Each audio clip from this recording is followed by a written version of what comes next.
राम राम सा मारवाड़ी सोर से लेकर नसी के चैनल में तो आपका स्वागत है। मैं आशिका ओला बाजूर माते खराकी जोड़न रो तरीको जिन्हें देखने आप भी खराकी जोड़ना सीख सको। बाजूर मात मगजी लागू रही है और जट खराकी कटिंग हो रही है उन साइड खराकी और फड़का जोड़ी 2 इंच तो फड़को जोड़ जाए और लाल खराकी पूरी बाव में जोड़ दे जियो वीडियो में बताऊं इन तरीके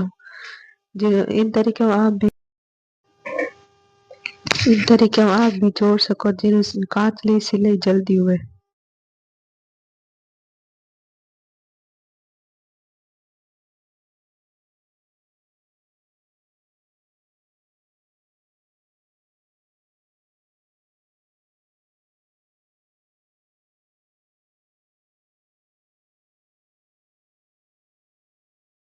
इन तरह जोड़ दें जिन्हें आपरे कांच ली सिलाई जल्दी हुए और आसानी भी हो सके।